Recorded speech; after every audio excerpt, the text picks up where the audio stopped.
How you doing? And happy holidays. I see my tie's a little crooked, but again, that's going to be a hard act to follow with the Congos just there. But tonight we have a special guest. But before I go to our guest, again, I want to dedicate the show to people who volunteer. I met a young man at the barbershop last week. He coaches the Ravens.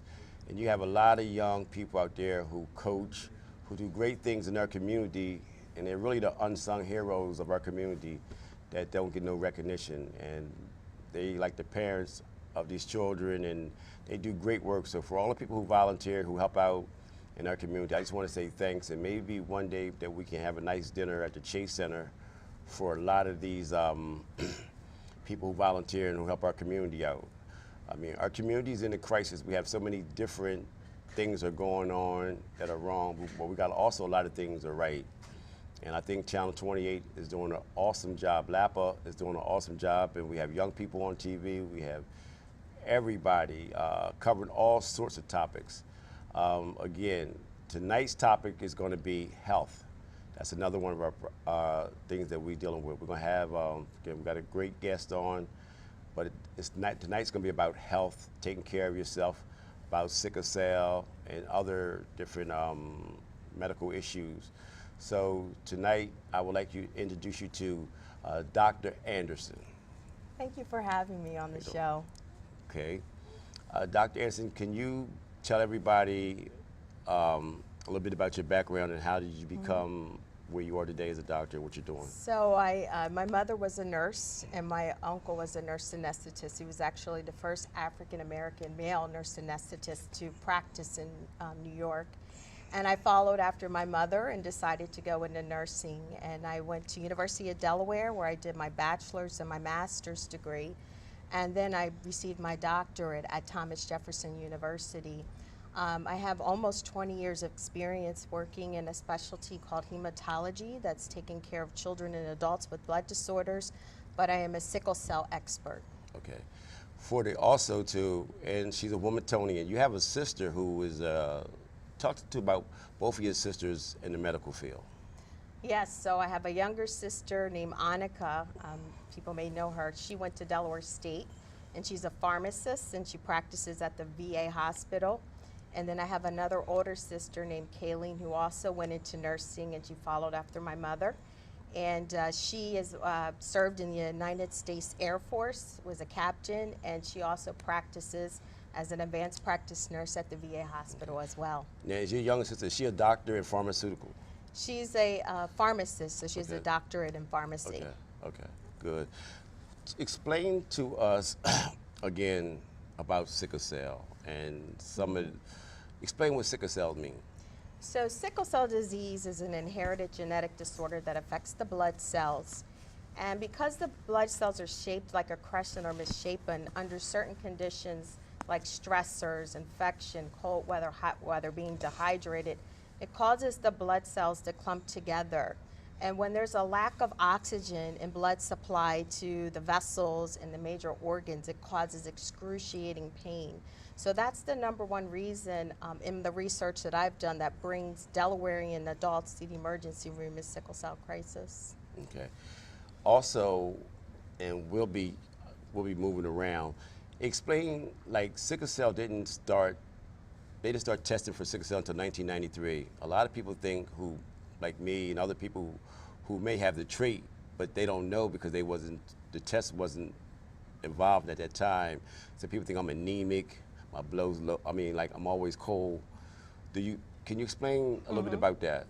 So 1 in 12 African Americans carry the sickle cell trait, 1 in 100 Hispanics, and 1 in 600 Caucasians carry the sickle cell trait. A lot of people believe that sickle cell trait only affects African Americans, but we know historically that's not the case. Malaria is a tropical disease that causes a significant amount of morbidity and mortality, especially in sub-Saharan Africa and also in other regions of the world where it's very hot and moist. What we found is that the sickle cell trait, for people that had the trait, had less complications and died of complications of malaria and thus pass that gene onto their children. So you'll see populations of people with sickle cell trait and sickle cell disease, not just in Africa, but in Asia, in the Middle East, in the Mediterranean regions, in South America as well. Okay. But is there anything you can, how could you help others like myself who haven't been tested, who may think they have, again, iron or they might have low blood? Or you work on any research to test other people before 1993? I think that's something that needs to be studied because we know that newborn screening didn't start until 1990. And if you were born before 1990, there perhaps was a chance that you may have not been tested for sickle cell trait. And even those who were born after 1990, there's sometimes about 20% of those patients that we can't reach these babies and families. And sometimes that information doesn't get passed on to the child. And so there is a gap there of information about how many people really truly have the sickle cell trait or sickle cell disease. So I think it's something from a public health perspective that we may need to take another look at. Okay. Again, okay, you've done research. How hard was it to publish your research? And explain to the viewing audience your research and how hard it was for you to publish it.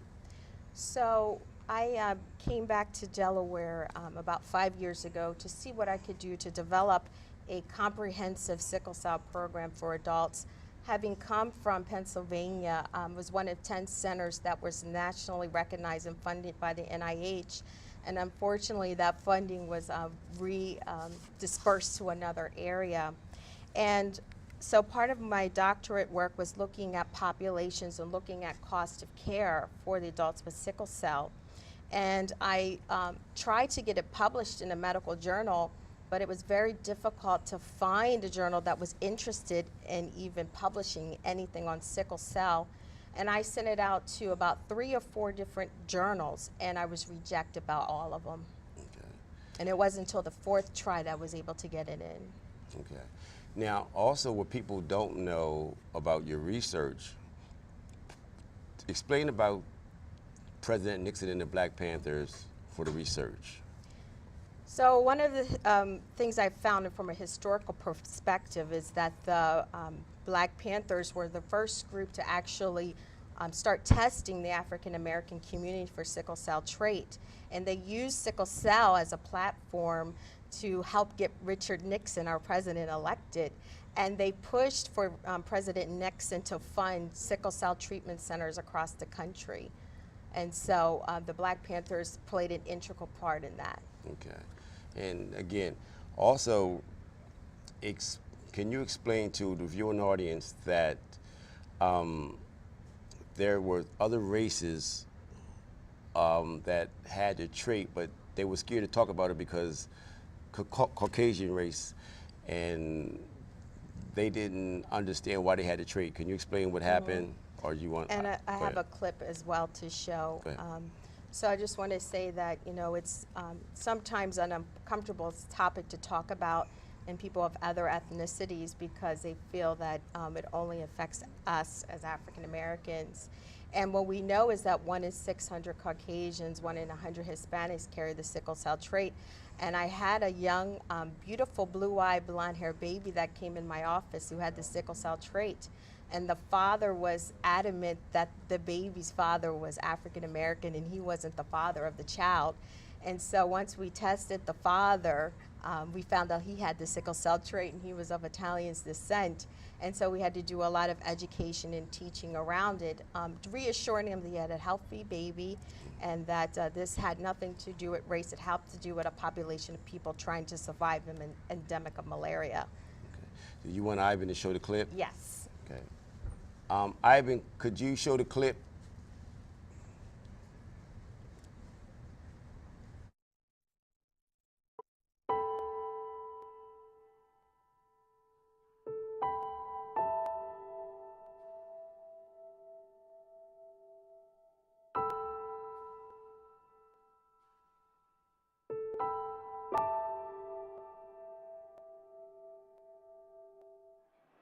My name is Beth, and I have sickle cell. You have the sickle cell trait. That's what I meant. I have the sickle cell trait. I'm her mom, Diane McCloskey. and I have the sickle cell trait.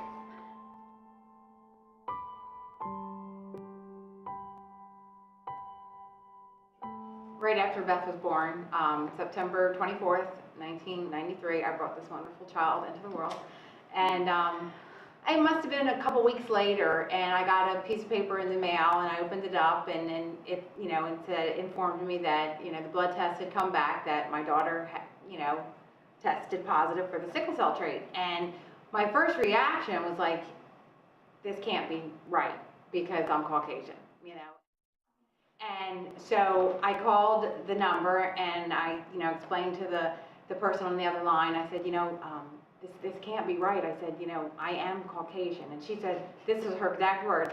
Oh, honey, it must be a mistake. Just bring her back in and we'll retest her.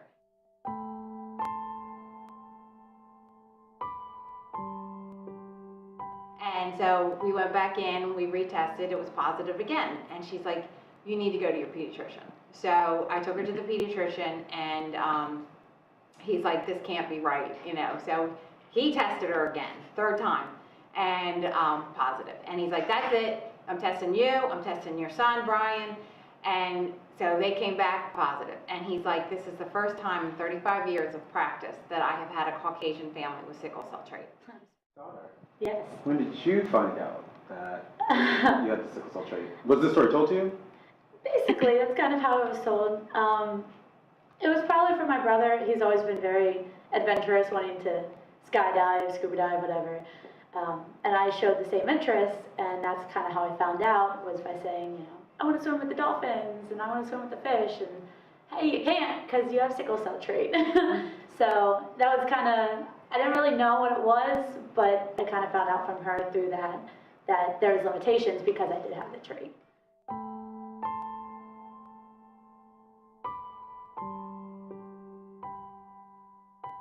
At first he didn't. I actually started doing a lot of my research on my own, and I found my mom is Italian, and her family comes from Sicily, and so I had read someplace that it was it was rooted in Sicily, that it could be rooted in Sicily. So and then I guess he did a little bit of research and confirmed that my findings also.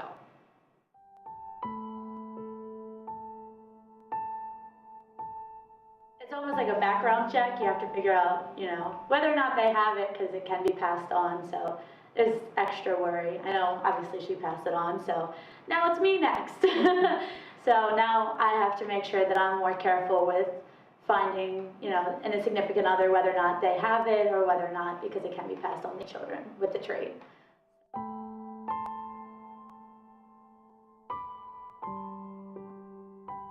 I mean, it's always just kind of like a joke. I never really, they kind of laugh it off like, oh, okay. And then I have to explain that I actually do have it and that it's kind of an actual, worry for me. Most of them don't really know what it is when I ask about it. So I kind of have to explain background, and most of them don't know. I mean, at first when I found out, I actually cried. I thought I had given my daughter this terrible, disease, my son this terrible disease. Absolutely. And here to find out it was just the trait, which, but still it was devastating when I found out.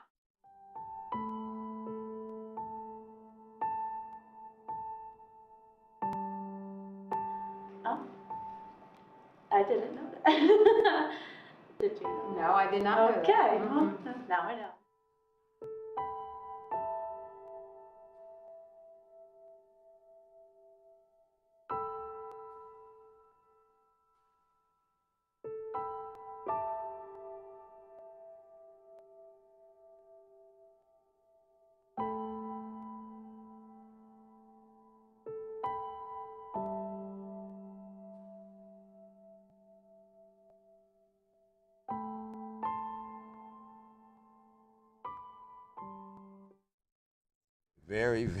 That was very interesting again.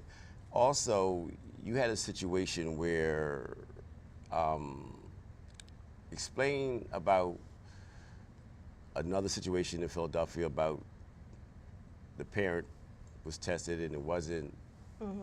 I'll let you get into that. Okay. So, when I talk about, testing families for trait, it's very important that you know your trait status, because in this particular case with this young lady and her mother, if they hook up with someone else that has the trait or the sickle cell trait, there's a 1 in 4 chance that the baby can have sickle cell disease.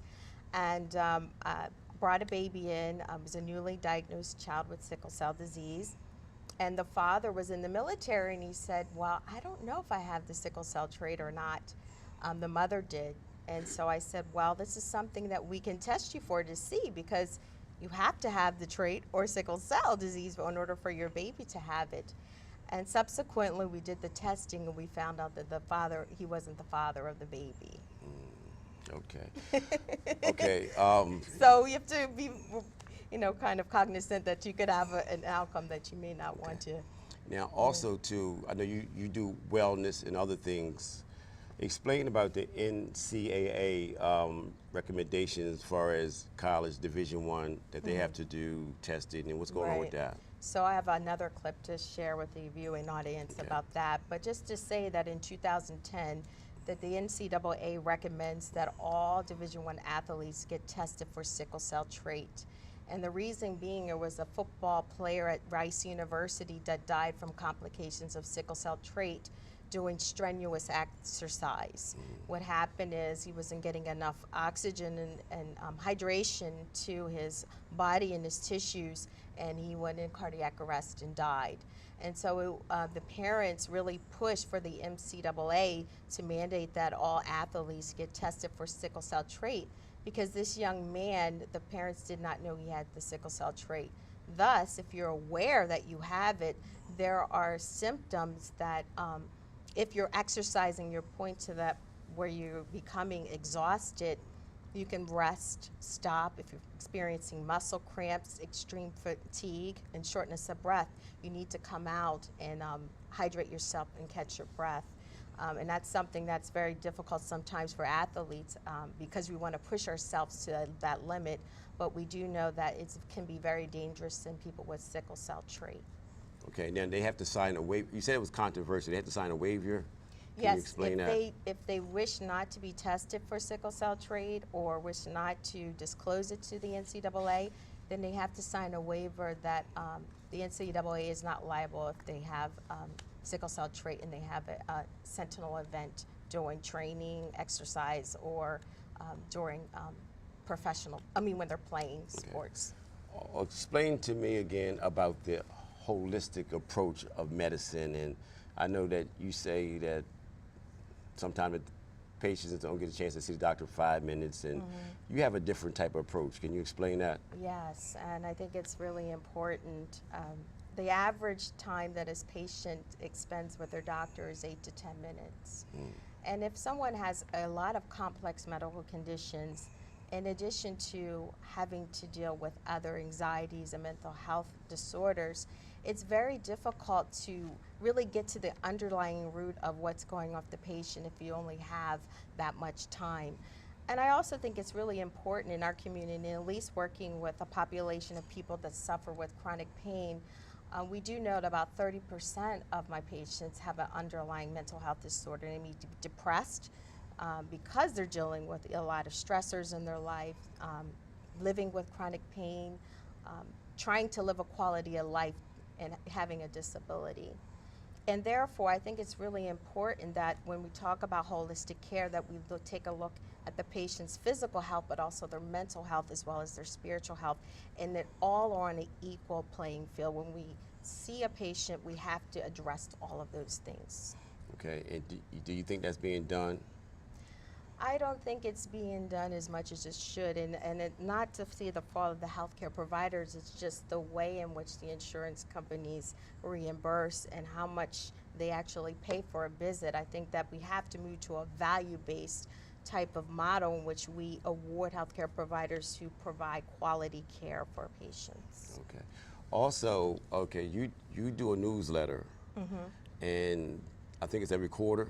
Yes. Explain to the viewing audience, because sometimes we tend to get on the newspaper, we fuss about this, but there's a lot of things that we can do for ourselves. And I know you do a newsletter, you have a blog, you got 20,000 people, you got people all around the world, and it's a lot of things that we can do for ourselves. Okay, explain about this month it's about suicide. Talk about Right. that for a second. So I just thought that because winter is always a time where people seem to have a lot of stress related like the holidays, trying to buy gifts, especially if you're financially strapped. This can be a very burdensome time on families. But one of the things I thought was important is that we don't know about is that what I found was that African American males are dying from suicide at an extraordinary rate. It's the third leading cause of death in African American young men. And again, we always focus on the homicides and the number of young men that are being shot and killed, but we don't talk about suicide. And we don't talk about the impact that it's having on the African American community, especially young men. Okay. So, and again, and that's a major problem. Can you tell everybody how they can get to your newsletter and your blog? Can you? Yes, so you can visit us on our website on Facebook, www.tovacommunityhealth.org. Our newsletter is also featured on our website at www.communityhealth.org and Facebook at Tova Community Health. Or you can go to my blog site, which is tovacares.blogspot.com. And again, we provide all kinds of healthy tips, culturally competent awareness about issues that impact our community, decriminalization of drugs, mass incarceration, trauma.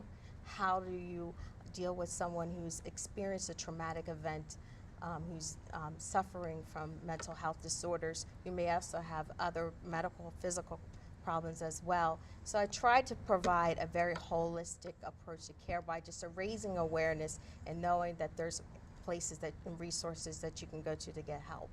That's good.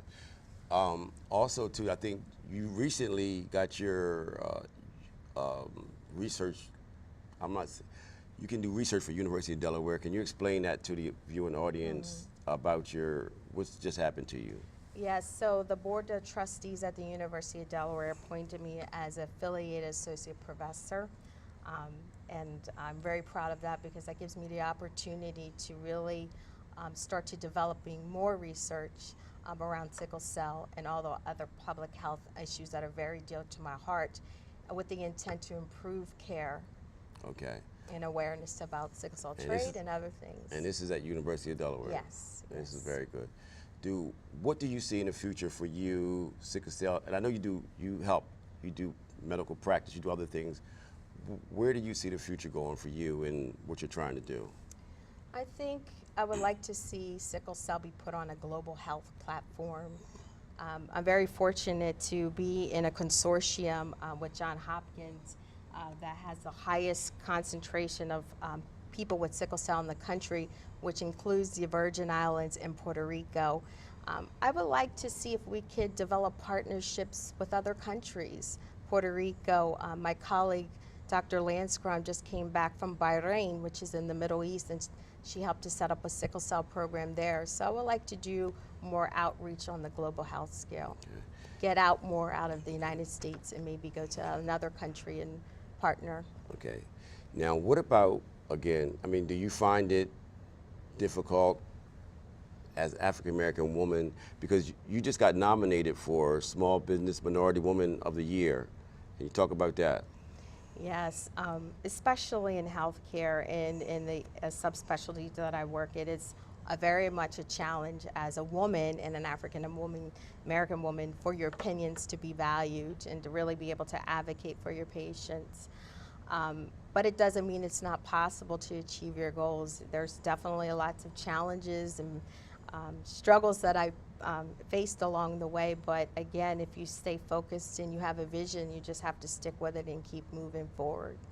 Okay, so name some of the places again that sickle cell, some of the countries that have a highly sickle cell rate. Yes. That's okay. So India, okay. The country of India actually has the second highest, fastest growing population of people living with sickle cell in the world. I also was able to meet a team of doctors from Brazil that set up a program there. They have close to 50,000 people in Brazil that live with sickle cell. And as I said, in the Middle East, you know, there's sickle cell populations there. There's a sickle cell program in Italy, in Spain. So anywhere in the country, you'll probably find people living with sickle cell or have the sickle cell trait. And I hope one day that you get a chance to research, because I'm quite sure people before 93, it's probably more people walking around with this Yes. than is realized. Yeah, I would say so. You know, again, I mean, I think you're doing great work. I think your family. Talk about, this was the strangest thing. Your uncle was Ray Evans. Ray Evans was, for the younger people, he was the man. He was a Republican. He got more things done. And explain about, you got an award from the governor and the politicians, but your uncle put the bill in 1967. Go ahead and talk about that. Yes, so I have a cousin who lives with sickle cell, and she's almost in her 60s. I want to say we're very happy for that. But when he was in, as a state legislator, he actually put in a bill to fund the first sickle cell program, and he allocated $250,000 for a sickle cell program. But unfortunately, that bill did not get out of committee, and it was never voted on. But it's just, I'm very proud to be able to have been able to carry on that legacy. And I just found this out about 3 years ago.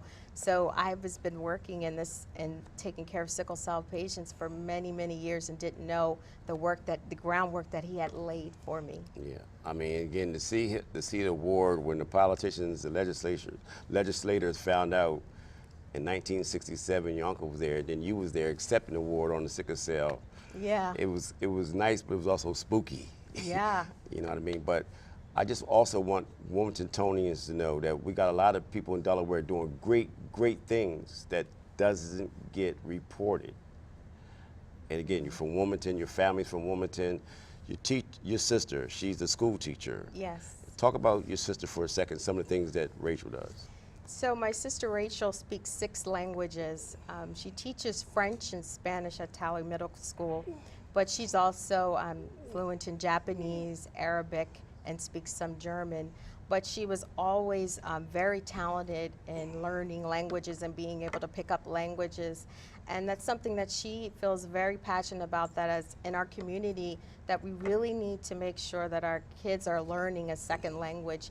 It doesn't have to be Spanish, it could be French, it could be German, it can be Chinese or whatever, but it's also an important part of having language programs in the school is something that sometimes they want to cut, you know, because everyone focuses on the math and the sciences.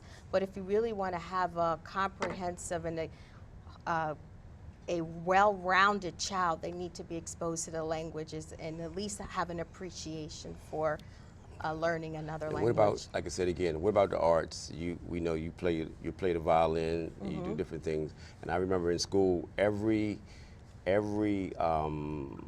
body had to take something in music, and the research show that when you're in music, you do better academically. And a lot of things that our schools used to do, they took out and put them in private schools. How do you feel about that? Yes, I'm very much a proponent of keeping arts in the school, so music education to liberal arts as well.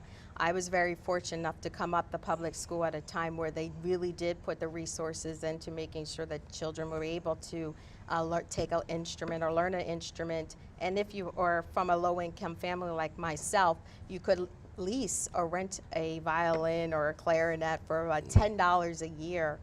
And I think that's something that really helped to make my quality of life better. I'm a classically trained violinist, and I also I'm an artist in residence at the Christina Cultural Arts Center, and I play with a group called Emoja Strings. And I really think it's really important as a healthcare professional. It's helped reduce my stress. And as John Blake, I was able to play with him. He's a really nationally known jazz violinist. Said he feels like music just enriched his life so much, and I feel the same. Okay. We're going to show one more clip, and then we're going to bring Pastor D on after this. But again, I'm gonna have Dr. Anderson come back with some other doctors so people can take calls about the health issues and different things. You know, again, tonight I wanted to have it talk about, like I said, again, you got so many people doing great things in our community, and you know, I know about the police shootings, this, that, but we need to cover every area, education, health, making sure, holding everybody accountable. And again, you show this one more clip, and then we're gonna bring, I'll let you close, then we'll bring Pastor D on. But again, I just want people to see that we have a lot of great people in Wilmington doing great things. I see it every day. And we have to stop depending on the newspaper and everything else. We got LAPA. We can teach our kids how to do the newsletter. They know what they're doing on this computer. We can do our own newsletters. We can do things for ourselves. You know what I mean? We can do things for ourselves. And once we start doing more for ourselves, that will bring everybody else at the table. You know, again, Ivan, if you could show that last clip, and then we'll close and bring Pastor D on.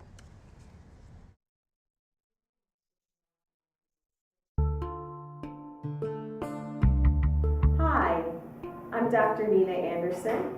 I'm the Executive Director of Toba Community Health. I found out that little Jimmy had the sickle cell trait at about age, he was about maybe a month old, actually. The doctor called us back in to have the test done. So we were advised that they were going to do the test.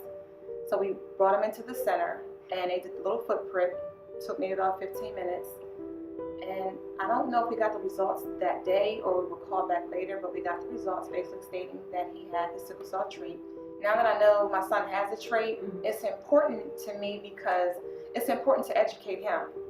So I've told him, explained to him how important it is to, you know, when he meets people, if he's interested in dating at a later age and he wants to get married, that it's important to find out their status. You know, we talk about what's the age status, what's your status. He needs to know what's their sickle cell trait status, because I think it's important for them to know if they decide to have children. That's a discussion that needs to be had, because it's possible that they may produce a child with the full-blown disease.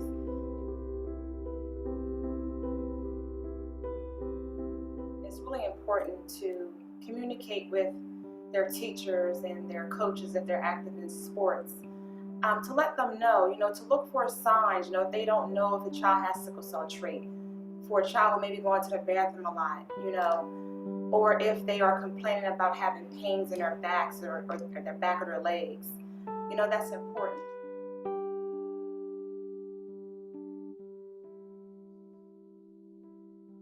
At times, I know coaches could be very hard on the players to push, but look for those signs. You know, if a child says they need a break, please allow them that break, because a child with sickle cell trait could possibly collapse on the ground and possibly die.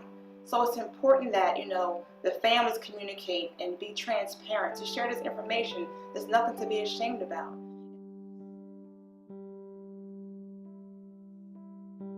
And also educate your children, if you have a child with the trait, to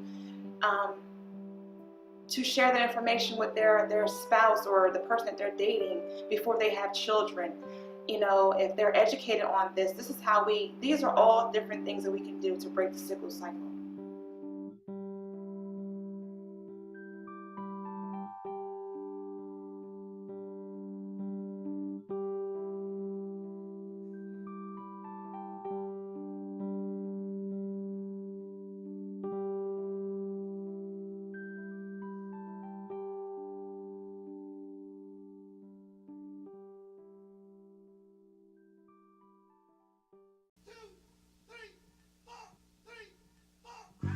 Again, Dr. Anderson had to step off. Again, she will be back to take questions, and she'll be back with other doctors to talk about health and all that stuff.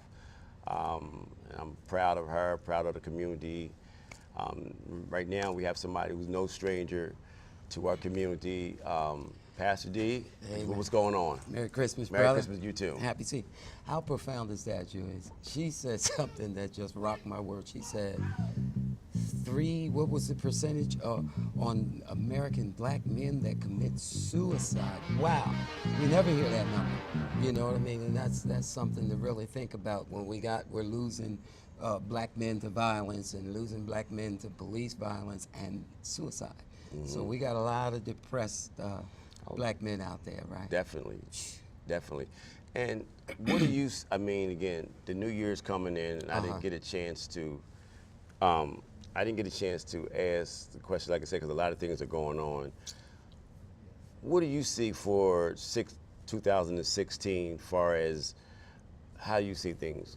Well, I believe with all my heart that 2016 is Wilmington's year. And here's why. We know that we're both believers in God, that when things get really, really bad, there's nothing else for it to get but better. And I've been seeing... Hold on for 1 second. If you could take that background and give me a different background. Thank you.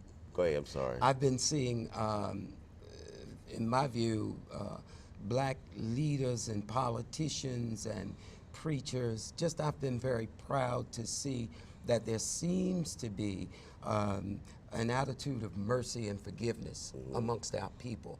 And whenever that happens, we can get the best out of everybody because we really are loving. So 2016, I think, is the year that we get it right and we bounce back, and I'm excited about it. The only thing I mean, it's a lot of things I would like to see. Well, one of them is that the differences between our leaders, I don't want it to affect our children.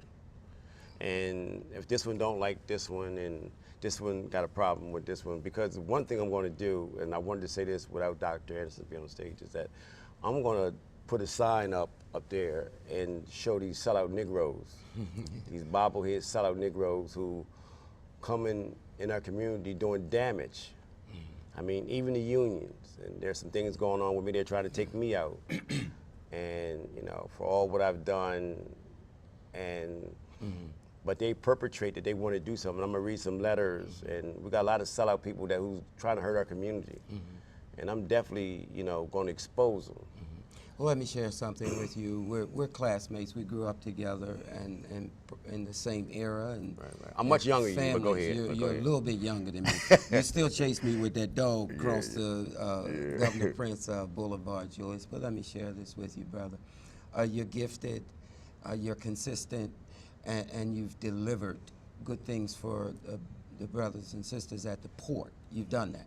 And what I've learned is, and this is why I urge you to be careful, I once got hurt by State Representative Potter, I thought. And I came on television and used my gift to do a satire. I portrayed Potter as the Godfather. And it went all over the country, all the way in California newspapers. Eventually, I hurt myself. It hurt.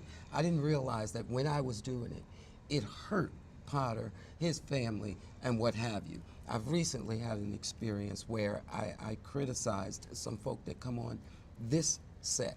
It hurt those people. In other words, I think that when, you know, meanwhile, Julius, my church is still full. Okay. I'm still gifted, and they haven't hurt me. Okay. And so I really, really do want to be loving, and I've realized that nothing can stop me from being successful. I appreciate what you're saying, but for me, and what I'm talking about, you know, I'm not going to be the only one in pain. Okay. Well, you kill my let's dog. pray that you kill my dog, I kill your cat. So my thing is this: I'm not. You know, you got a lot of people who need to be exposed. You know what I mean? And so I think our situation is a little different. And again. Oh no, I've been hurt. Okay. No. And my children. Something you said is very valid. My children have been deeply hurt by some of the things that go on with me in leadership. So I'm also trying to protect them. But I've learned, Jules, really, the best way for me to protect them is to be forgiving and merciful and not kill the cat, but have them arrested for killing my dog. Okay, but that sounds good, and you know, it's a good slogan and all that. But people are doing damage to our community. They are. And they need to be exposed. And I'm not going to do no violence and nothing like that, but I will expose them. Right. Also, too, there's a, let me see, and there's a lot of different things going on. Like I said, I see a lot of people doing great work. great work in our community, and I just think it needs to be more people jumping on, helping out. Yeah, and you're one of them. My know. point is that the work you did at the port exposed people who weren't doing anything. And you're feeling the pressure of attack because you're so effective. So I'm suggesting what the enemy wants is to distract, for you to use that gift and that talent and the power. You have power. He wants you to use the power on them, but you used it on government, I remember, and jobs were created. But the thing about it is this, your enemies can never hurt you. It's people close to you that you got to watch. You're making my point. And again, it ain't the states coming after me. Sure. It's the people who's supposed to be protecting me coming Welcome. after me. So my point to you is this: your enemies can never hurt you because they can never get that close. Right. Anytime, you always got people in our community who infiltrate and do damage. Yeah. It's the ones that are close to you that you got to watch. Right. And again, our community, I would just like to see so many things happen as far as with the young people, because again, I'm out there with them. Yeah. I go to West Center City every night, play ping pong. As well. I would love to see more training, because a lot of people, there's jobs out there, but people don't have the skill set. Right. And I would love to see a carpentry class at the center. I would love to see a barbershop class. Right. I would love to see things to train some of these kids, so when somebody calls on them to do a job, or they can go out there and work for themselves. Right. So there's things that we can do, because everybody's not college bound or whatever. But I just think that there's things that if we can bring all our resources, our people together, and we can make things happen for our youth. And just because me and you might not get along, Right. but we shouldn't let our kids suffer Right. because me and you don't like each other. Right.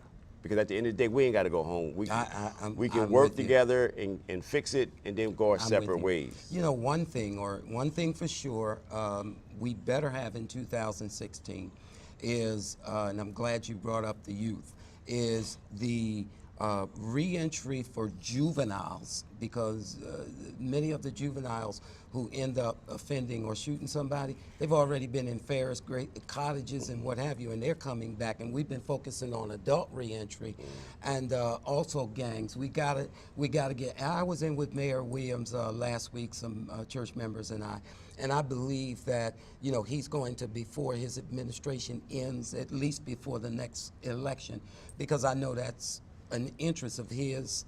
You brought that to him on my behalf, and I appreciate you. But I believe that when we all get, because what you said was valid, when Donald Trump, as crazy as he's talking, when the smoke clears, I believe Donald Trump, Jeb Bush, and all the rest of them are going to be pals. I believe they're going to be friends. And Trump is saying some really horrific stuff. But we, as black folk, they got money. They make a lot of their stuff is show. Our stuff ain't show. A lot of them, they again, you mentioned Potter. I think Potter is making serious, powerful moves. Right. The bond committee, he's on everything. He's on it, bang, Right. bang. I think you got a lot of people who are on it. I mean, again, me and Potter don't always agree, but I got to give him his props. He's on top of it. Yeah. You got so many people who are on top of it. The problem I want to see is, let's get in the room and let's come together and work for everybody. yeah, but we'll never come together through intellect, Jules. It's got to be forgiveness. It's got to be the heart. It's got to be love. Intellect will never allow us to come to the table and reason together. And Jesus is the only person I know that ever caused men to come together solely based on come to the table, let us reason together. That's a heart condition. And that's what's wrong with us. Many of us are just hurt people. We're wounded healers, and hurt people hurt people. It begins with me, it begins with you. Powerful people have to learn how to forgive and have mercy I don't, like I on said, others. I don't know. I don't know how powerful I am. I just know that I have a knack to try to get out there and make it happen and do the best I can. I watched John Wooden said one time, he said, talent would take you there, character would keep you there. Absolutely. And that's what I see with Dr. Anderson and a lot of other people. Their character as a person was going to keep you on top. Thomas Edison, the creator of the light bulb, said it this way: the one sure way you can guarantee you'll fail is not to try again.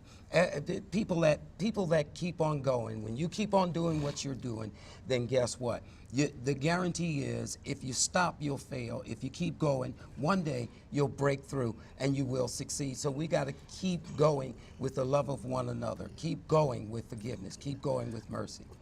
I just, again, I pray and hope that for our community for 2016, that we show more love, but we get these kids a trade. Right. We get these kids a skill.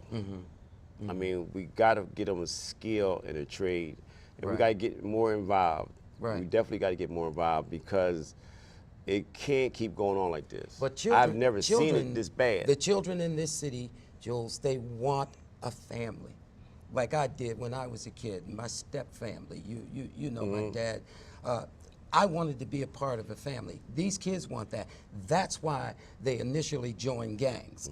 And then they identify with the violence and the drugs dealing and what have you as a means to support the gang, like we support families. When we create families and we act like family, then the children will emulate that because that's what they want. I think kids do better under structure. And even the baddest, like I said, every night I'm at West Center City and we play ping pong, we talk trash, but I've built friendship. So now I don't criticize, but now since I'm their friend, I can get in their ear. They're more likely to listen to me now because I'm their friend than criticize, because they hear criticism all the time. So now I'm talking to them, we working things out. I've gotten a few of them at the port, but the main thing is they respect me because I'm there. And it ain't always easy because they could be scary. I ain't gonna lie, and I'm rough as they come. Yeah. But they're looking for a friend. rough? Yo, yeah. I can hold my own. But Golden Gloves has been a long time yeah, ago. but they got golden bullets. So the golden gloves. I didn't say that, police, Julius. Yeah, they ain't doing no fighting. But the thing is, also let me say this, we're going to have a ping pong tournament at West Center City. I mean, we have everybody coming, Bubbles, everybody's coming over there. I mean, it's packed every night. So we're going to do a tournament in January, and we want everybody to sign up and get involved in this tournament. I believe I'm going to win. See what I mean? But that is know, the power I'm talking about. Let me make a shameless plug. Watch night at Joshua Harvest Church, at my church. I'm very proud that Pastor Wilmore, New Galilee Baptist Church, Historic Church, they're joining us for Watch Night. Pastor Dawn Christopher and New Creation, they're joining us for Watch Night. That's 3 churches coming together, not replicating what we do, but working together. And I believe, Jules, we're going to get past this jellyfish kind of life that we're living. Like you said, there's no structure. You know why a jellyfish just floats on the water? He's got no bones. He's got no skeleton. He's got no structure, as you said. And our structure or foundation has always been the tribe. And so I pray for people out there. That tournament is going to expose somebody. I got to get ready to wrap it up. But again, pray for everybody to have a good 2016. Write some stuff down, stick to your goals, and again, God bless you. Just 2016 is going to be a great year for all of us. All of us. But we got to come together. We got to come together, and we just got to stick together and come together. Absolutely. And I appreciate, Forgive somebody. Definitely. So thank you, and thank you again. See you in 2016. Peace and grace.